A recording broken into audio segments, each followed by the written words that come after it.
Well, it's beautiful with spacious skies, has amber waves of green, and has purple mountains majestic that rise up out of the plains.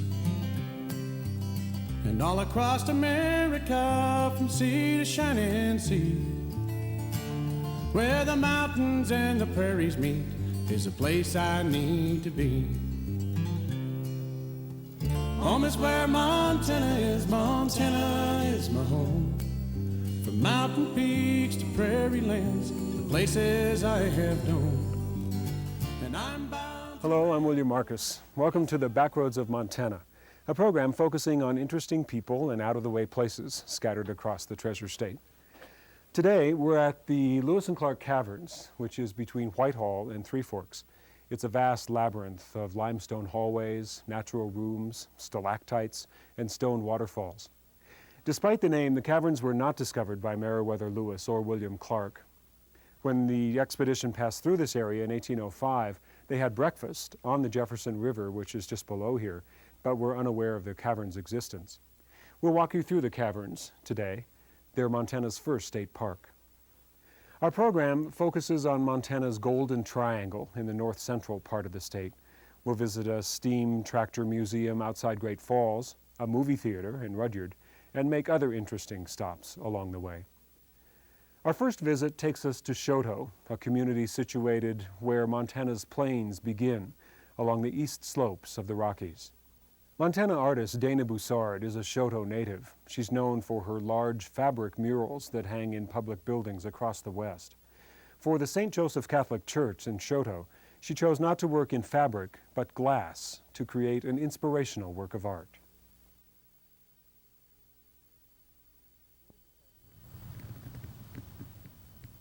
Dana Boussard's memories of her family parish in Choteau are framed with the stark, milk-white, translucent windows that filtered the bright Montana sunshine.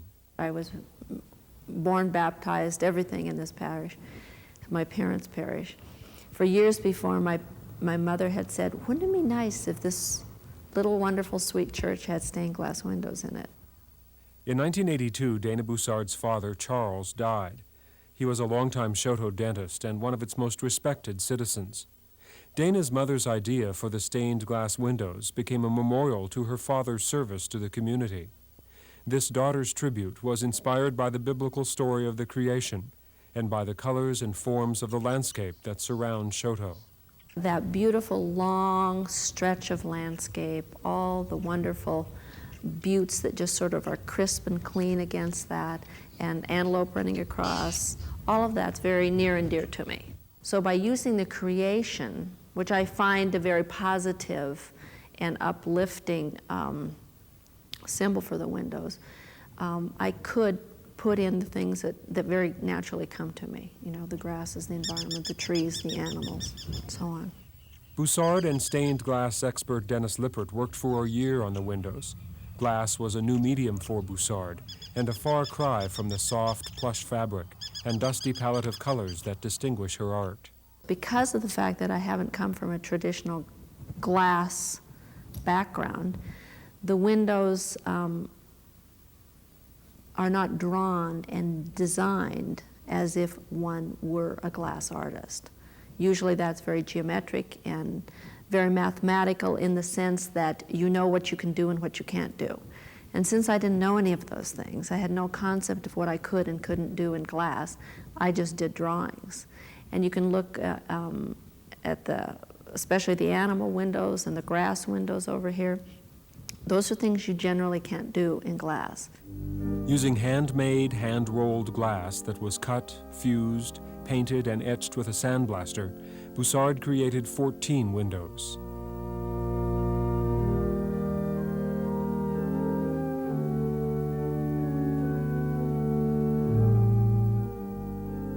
The first day, God created light and all the glory of the light that comes through. From creating the sun, he broke that day into night and separated the night and day and made the stars and the heavens. He takes the earth, the barren earth, and the simple forms of plant life from that come the animals and all of the creatures that flow on the earth. And then out of all of that is created man and woman. And then the arch window that is over the door of the church is really a culmination of all of that. If you look into that window, you will see the sun, the moon, the stars, the earth, the animals, the water, and so on together.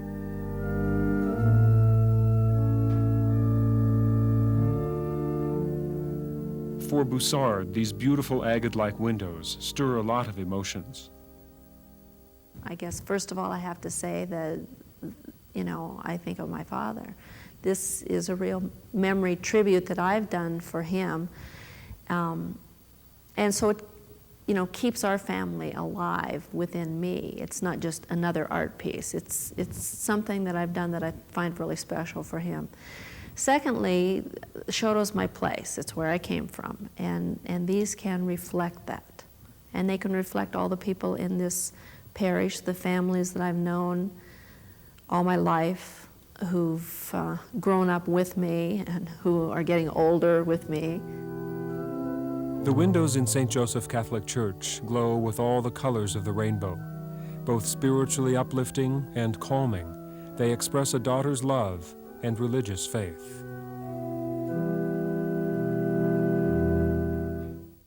Dana Boussard donated her time and talent to the stained glass project. The cost of materials and assistance was shared by several parish families. We're now in the Garden of the Gods. It's one of 12 rooms visited during the public tours of the caverns. It's the longest of the rooms. There are 500 steps leading down to the lowest part of the caverns.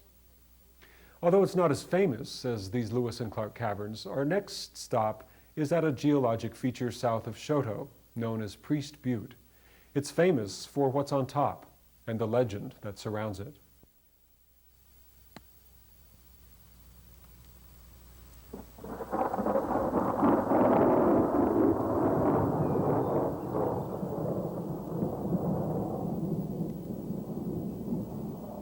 This sandstone butte was named in honor of a short-lived Catholic mission which was near Choteau about 100 years ago.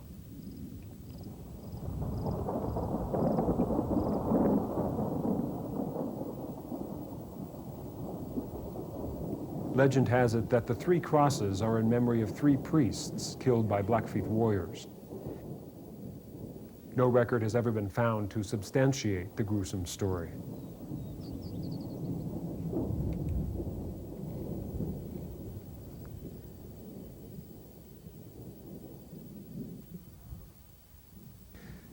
The crosses were erected in 1942 by members of the Methodist Church to commemorate Easter.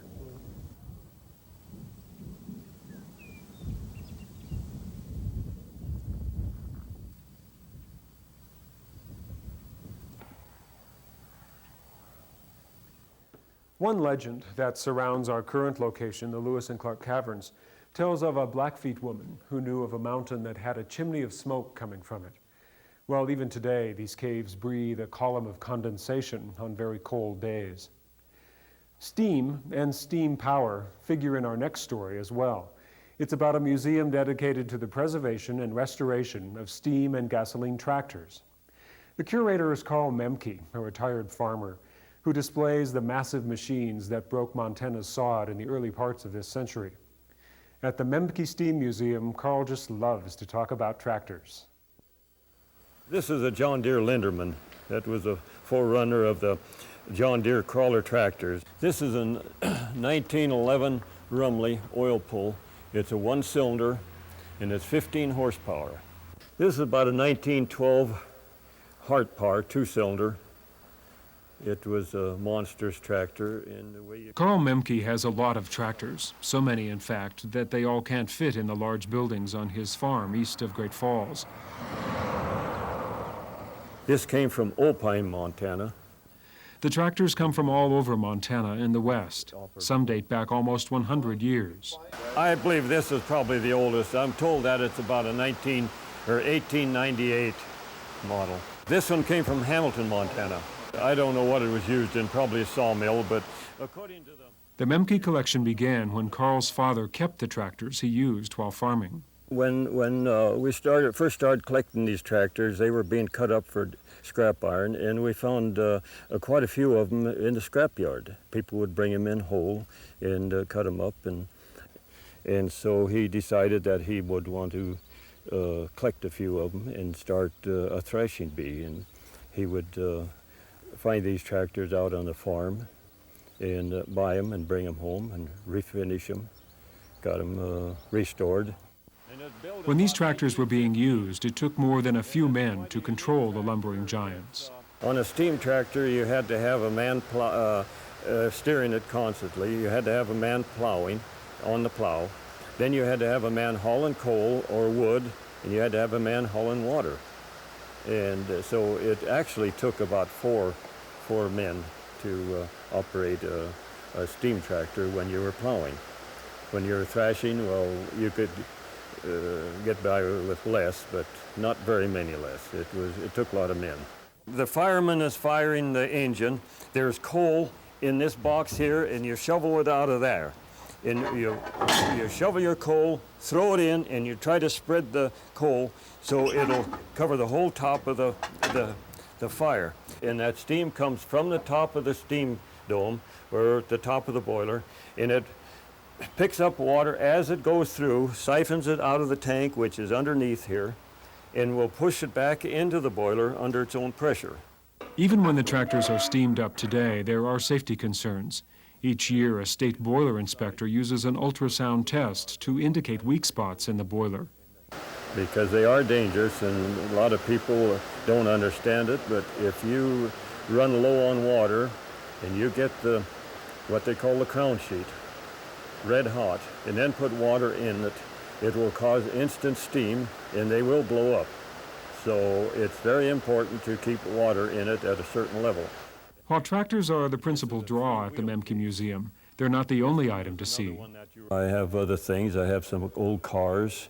I have about 250 different cast iron implement seats with names on, and there's sales signs of different tractors and in different things. I have a jack collection in here of old jacks, and I have in this corner I have a portable jail that I got from Judith Basin County. In one building there was a find that even surprised Mehmke. You're looking at a mother cat with 5 little kittens. She made a nest in the tractor seat. She found a good seat anyway. Mehmke also has threshers, whiskey stills, mash barrels, lumber wagons, and an old cook car that his father had built in the 20s. He had it built in a carpenter and built, and I have the canceled check of the wages for the carpenter to build this, and it was $23 in 1922. Carl is very proud of another item his father used. This is a 110 steam engine, 1907 model. It's the one my dad started farming with here in about 1922. And I've completely rebuilt it. I've taken it all apart. Right now I'm waiting to get the rest of the painting done on it, and I'm ready to take it out. Well, since my father started farming with, yes, it is special, and that's why I want to rebuild it and rebuild it good. The old-timers who ran these steam engines are slowly dying off. So now Carl finds himself teaching a new generation the old ways. There's a group of young fellas come from, mostly from Lewistown, and they like to play with these engines, and I tell them that I'll help them with any one they want to get out and run. I'll furnish the gas and the oil and help them. There's 2 monarchs there. There's a 75 monarch and a 50 monarch. And when each year about 1,000 people stop by the Mehmke Museum and have Carl tell them about some of his favorites. This is the 4080 Avery. They'll never be scrapped. I'm quite sure of that. They'll never be scrapped. For Carl, the history of Montana farming is as close as his backyard. Almost any farm-related item can be found on the grounds. The museum is open daily during daylight hours. We're now at the Bridal Veil Falls in the Lewis and Clark Caverns. All these formations come from limestone that's dissolved in the water that is redeposited as the water trickles through the caverns. Just down the road from the Tractor Museum is a rest stop of sorts. For those of us with pets, there comes that time when, through accident or natural causes, we lose the family's four-footed friend. For some families, it's a profound loss, and they want to do more. Those sentiments moved Lewis and Shirley Hofarth to create Memory Gardens, a pet cemetery just east of Great Falls.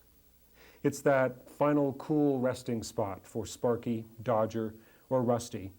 They can imagine chasing the cars that pass by on Highway 87.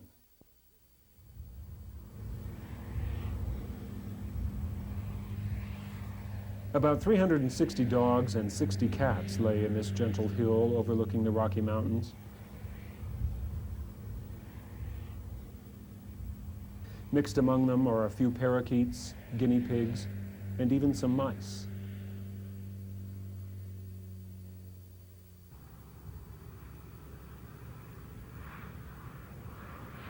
Many rest below a special sentiment, or their favorite object while on Earth. You can bet all are missed. We're in the Paradise Room, which is the largest of the Lewis and Clark Caverns. We're 300 feet below ground. Behind me are formations that are 2 million years old. One is called Atlas. The other is called the Empire State Building. Our next stop is Hingham, a small town on Montana's Highline. There we met a farm family experimenting with a new and profitable form of livestock. When Lyle Tweet drives out to feed and water the herd, he often has to allow for extra time, especially if he expects to scratch many of these necks. How are you, Nick? Lyle and his wife Corinne supplement the family wheat business by raising ostriches. It's a lucrative enterprise. Fertile eggs alone go for $1,000, and a breeding pair will sell for about $50,000. Money aside, Lyle admits it's an interesting diversion. His neighbors took an interest too. Well, I think we had probably a few laughs and people just kind of waiting to see what was going to happen with it, and probably thought I was crazy. Ostriches have their roots in Africa, but seem perfectly adapted to the Highline's bitter winters. A grown bird will dress out at 120 pounds. I would never have expected ostrich to be a good eating animal, but they are very good. They're a beef-like meat, red meat, low in fat and cholesterol. Ostriches are the world's largest and strongest bird. Those reptilian-like two-toed feet can deliver 500 pounds of force per square inch. That 2-foot gap in the fence is to stop, drop, and roll to safety in case of a charge. The most trouble the Tweets birds get into is to peck the hand that feeds them. Corinne likes to tend the chicks, which are numbered and kept in the strictest of sterile conditions. For added security, a device is used to thwart rustlers. We implant a microchip in the chicks so that it acts like a brand, and it can never be removed, so it's always there, and then they can be traced if they're lost or stolen or whatever. Setup, the pens, incubators, starter couple, is expensive, but when fully grown, the birds sell for $23 a pound. A good rancher can recoup his investment after the first year. And prices will remain high until more folks get their heads out of the sand and realize the potential of this barnyard oddity. There's no evidence that Indian tribes used these caves for shelter, although they did camp nearby. Modern-day discovery of the Lewis and Clark Caverns is credited to 2 Montana ranchers who realized the depth of their discovery when they dropped rocks down the central shaft. Just a stone's throw from Hingham and the ostrich farm is the town of Rudyard, our next stop on Montana's historic Highline. Here we'll meet a farm couple whose second source of income draws folks from miles around. It could be any Saturday afternoon here in Rudyard, a farming community of 600 people, famous across the Highline for one of its residents. Bobby Toner slides a set of all-weather radials on a neighbor's pickup truck. The Oldsgard kids pedal to the J&J Market under the watchful eye of their dog, Barley. Lisa gets a last-minute touch-up at Dee Dee's salon. The Empire Builder races west toward Glacier Park and ultimately Seattle. And Ann and Carrie Warren open up the Highline Theater, the only movie theater between Havre and Shelby, the only place within 100 miles to see a film. We get a lot from Chester, a lot from Rudyard. All along the Highline, it's been really good with, as far as people, we've been real satisfied. We get some from Loma, all the way from Loma, Big Sandy. They're real supportive. I think it's because they can bring their family and it doesn't cost them a lot of money. Like anybody around here, if they go to Havre, the price by the time they feed their children, they're gonna have to give them supper down there probably and go to the movie, and it's gonna cost them $35, $40. We're here, they can all of a sudden after supper decide, we're gonna go to the show tonight, and it's reasonable for them, and their children can have candy and it doesn't cost them an arm and a leg. It's only 1 hour before the feature. The Warrens, a farm family who have already put in a full day's work, have little time to waste. Carrie heads upstairs to heat the carbon arcs in the twin 35mm Ballantine projectors, while Ann slips behind the concession stand and warms up the popcorn kettle.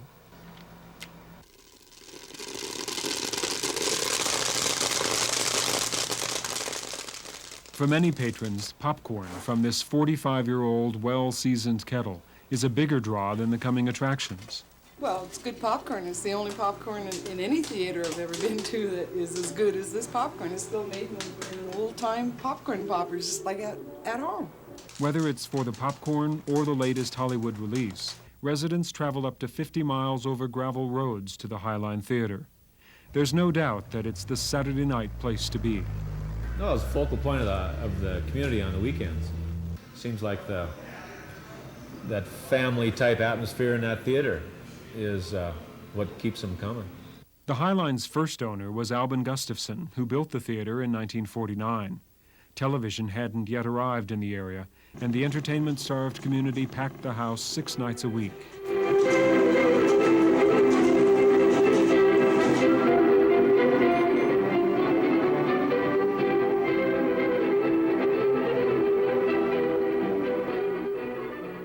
Chuck Cross arrived in 1951 to run Gustafson's projectors. Later, he and his wife Marie bought the theater and nursed it through some of its hardest times. Lackluster B-movies, unruly teenage audiences, girls' basketball, and perhaps the roughest years of all. Well, the first time was when the bowling alley opened up. That really did it. Well, television, of course, was the first time. And then later on it was the bowling alley. And both of them hurt. And each time we just kept plugging along instead of closing up. And it always seemed to hold up after that. Chuck and Marie plugged along for 25 years, eventually selling to the Warrens. Ironically, Carrie had been one of those unruly teens that Chuck had to deal with years ago. I mean, even I was one here that raised Cain, but Chuck and Marie, they put up with us all those years and did a good job on it, too. That's one of the reasons I really was glad to sell it to them, because I knew them so well as they grew up. Tonight marks the 92nd movie for the Highline's third and current owners. The Warrens' other duties include maintenance, preparing the calendar, mailing out the films, stocking the concession stand, and acting as unofficial film critics for the area. This town has to have a theater, and this gentleman over here is showing some very good, first-rate films. Showtime. After loading the film, Carrie joins Ann downstairs, and at 7:30 the doors finally open. Ann sells tickets, reasonably priced at $3.50 for adults and $2 for children, and greets each patron. Hi, Bangs. How are you tonight? All by yourself tonight, Tanita? There you go, honey. 6 feet away, Carrie collects the tickets. Thank you. For most folks, the first stop is the concession stand, where Elsie Hassa has worked for 15 years. She sold a mountain of buttered popcorn, an ocean of cherry Coke, an avalanche of snow cones, and has prepared a harvest of chili dillies, a local favorite which consists of an iced pickle on a stick. Other personal touches at the Highline Theater help strengthen this sense of community. Patrons celebrating a birthday receive a certain amount of notoriety. For Howard Conquergood, who rarely misses a movie, a special seat is on permanent reserve. Well, there are some who tease me. They'll sit in it just to tease me, but it's no big deal. So. As the closing credits roll, folks file out into the street. It's still light enough to drive back to Joplin, Hingham, Chester, and Inverness, back to the other tiny towns that dot this prairie landscape. Tomorrow, Hollywood's images will still be fresh in their minds. Elsie's popcorn still stuck to their teeth. Next week, this community will return to the Highline Theater to share a comedy or a tragedy, sitting with their neighbors and Howard in the air-conditioned, crushed velvet darkness of the Highline Theater. They always want to come and see an Academy performance and eat a chili dilly. An early show bill for the theater quotes the price as 25 cents for adults and 10 cents for children, a bargain even in 1949. Well, that's our show. We'd like to thank our guide, Pete Holman, and the staff at the Lewis and Clark Caverns State Park for all their help during our visit. The park is open from May through September with guided tours and a nearby campground. We'd like to hear from our viewers. If you know of a person or place that would make an interesting story for Backroads, drop us a line at Backroads of Montana, University of Montana, Missoula, Montana, 59812. And remember that all of our programs are available on videotape at your local public library.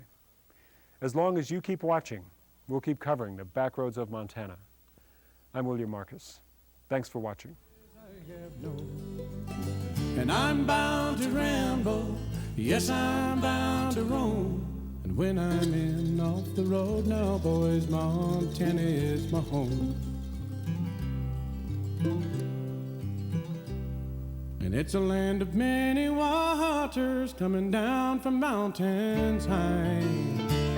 And there's a mighty big sky up above us here. You can hear them coyotes crying. And there's plenty of room for moving and plenty of fresh air. And the folks out here have the time of day and a helping hand to share. Home is where Montana is my home. From mountain peaks to prairie lands, the places I have known. And I'm bound to ramble, yes, I'm bound to roam. And when I'm in off the road now, boys, Montana is my home. Coming in off the road now, boys, you know I'm heading home.